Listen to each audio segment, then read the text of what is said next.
បាញ់មិញទៅជុំគ្នាជុំទី2បាទជុំទី2ហ្នឹងណាទៅកាន់ជើងទី2ជើងមុនមិនដែរបាទមិនឡអូខ្លាញ់គោបងបាទមានរូបទងជាតិពីក្រោយទេបងបាទទៅបង្ហោះឡើងវិញគឺបាគោបកៅអូអ្នកកណ្ដាលដែរសុកចង់ឲ្យសុកអីគេវិញ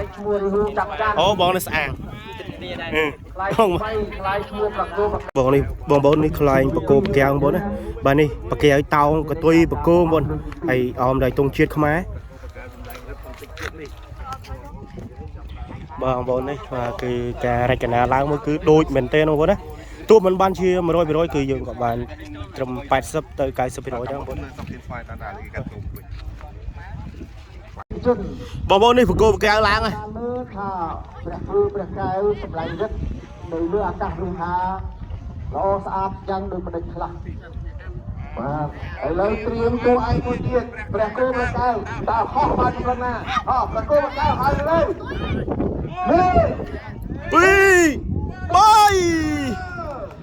អូ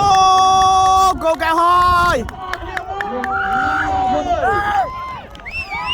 អូ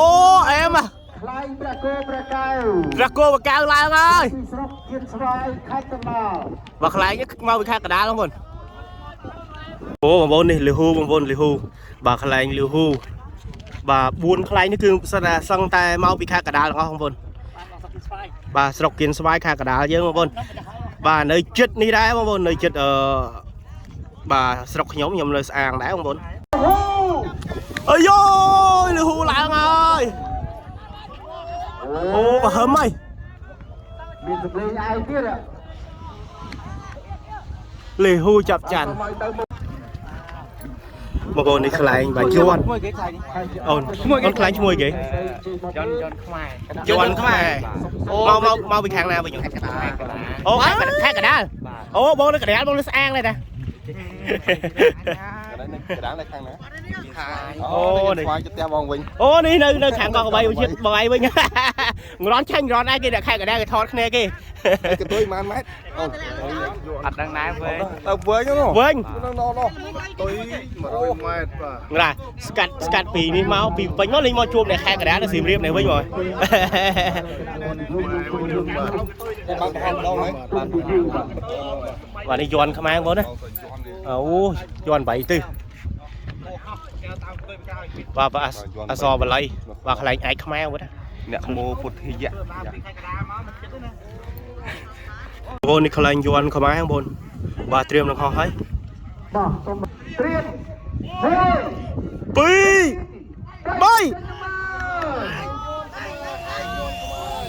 អូឡើងមួយទៀតហើយលេចដោយគាត់ខាងជួយគាត់ណាវាដៃអបអើយខ្លាយជាប់ខ្មែររបស់គ្នាមួយ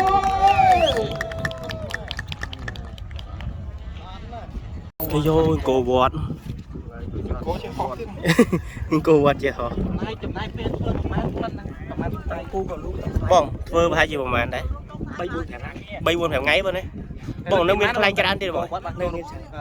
បង្ហោះបាទលើកទីម៉ានដល់ចូលខ្ញុំចូលរួមម្ដងនេះ2ឆ្នាំ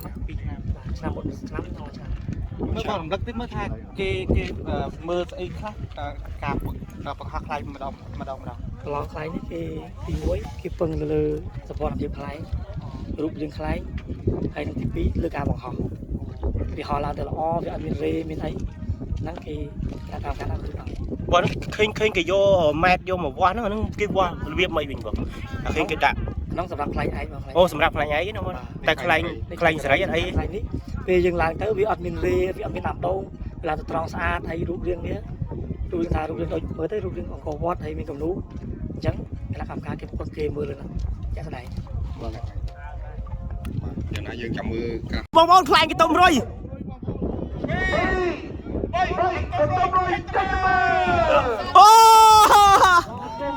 អូនេះគេទុំរុយតែជាម្ចាស់ខ្លែងប្រឌិតគឺខ្លែងកន្ទុំរុយអូមែនទេទូចតែតាន់បងប្អូនបាទចុងក្រោយនេះខ្លែងលោកគ្រូសាខាត់ណាយើងល្អកម្រិតណាចេះតែលោកគ្រូទាំងអស់នេះមួយ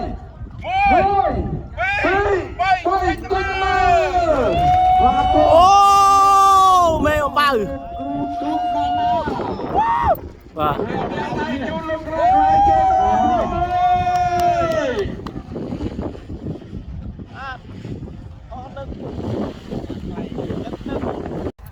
អូយ៉ាហើយផ្លៃអីឃើញតែក្មេងៗឥឡូវអ៊ីលេងខ្លែងអ៊ីស្រឡាញ់តាំងពីក្មេងមកឬក៏មិនទេ អូស្រឡាញ់វាថាជាកីឡាមួយហើយនឹងមួយទៀតប្តីគាត់អ្នកចូលចិត្តផង អូប្តីអ្នកចូលចិត្តខ្លែងហ៎ អ្នកចូលចិត្តខ្លែងសុខចិត្តដាច់បាយដាច់ទឹកអីក៏បានដែរ អូយសំដីបាទ អានេះខ្លែងធំ ខ្លែងធំបាទតែមានភ្នែកទេណាបាទអរគុណអ្នកគ្រូបោះឲ្យគាត់ថាសុខចិត្តដាច់បាយដាច់ទឹកបាទដើម្បីឲ្យបានបោះខ្លែងវូនមិនធម្មតាណាបាទប្តីគាត់បាទគឺជាអ្នកបាទស្រឡាញ់ខ្លែង មកមួយដែរនេះគ្រូ តោះ បាទលោកគ្រូជឿទី2យើងអាចចេញបានទេលោកគ្រូបានលោកគ្រូ រាប់3 អស់លោកគណៈមានយកបានបាទគុំការប្រកួតជុំទី2ទាំងអស់គ្នាមួយបាទថ្លៃដំបូងគឺថ្លៃដំបូងរបស់លោកគ្រូអាចារ្យថ្លៃទៅការរៀបចេញទៅនេះជាថ្លៃបោតទាំងអស់លើកទី2ជុំទស្សនិកជនទស្សនាតែដៃជូនលោកគ្រូអ្នកគ្រូយើងទាំងអស់គ្នាមួយ បាទខ្លែងប៉ោតឡើងហើយ ចេញទៅតាមលើបង្ហាញនឹងជំនឿទី2លើអាកាសលើហាដែលជាខ្លាយរបស់ក្រុមខ្លាយឯកមិនជើងរំលឹកដល់រូបការរំលឹកជាបុគ្គលតំណាងជាតិខ្មែរបាទគឺជាដើម្បី អាចឆ្ងល់ថាបាត់លោកគ្រូទៅណាណាលោកគ្រូមកបោះខ្លែងហើយមិនបាច់ហៅទេថ្ងៃនេះសុំបោះខ្លែងមួយថ្ងៃហ៎ ក្រុមយើងដែលជាអ្នកខ្លែងក្រៅពីការគាត់គឺជាខ្លែងរបស់ស្ថាប័ននានាអេស៊ីដាមានឈ្មោះថា FA ស៊ីដាត្រៀមខ្លួនចេញដំណើរ1 2 3ចេញដំណើរស្វាគមន៍ អេស៊ីដាឡើងហើយបងប្អូន ធនាគារអេស៊ីដាសាខាខេត្តសៀមរាប មិនមែនអេដមិនជីងចក់បងប្អូនណានេះបាទជីងចក់ខ្លែងជីងចក់បងប្អូនណាបាទខ្លែងជីងចក់បាទញ៉ាំខ្លែងទៅអេដមិនជីងចក់ផងអូយហើយជីងចក់ទៅហើយជីងចក់ឡើងពេលយឺតតិចហើយ សូមកត់សរសើរពីលោកគ្រូ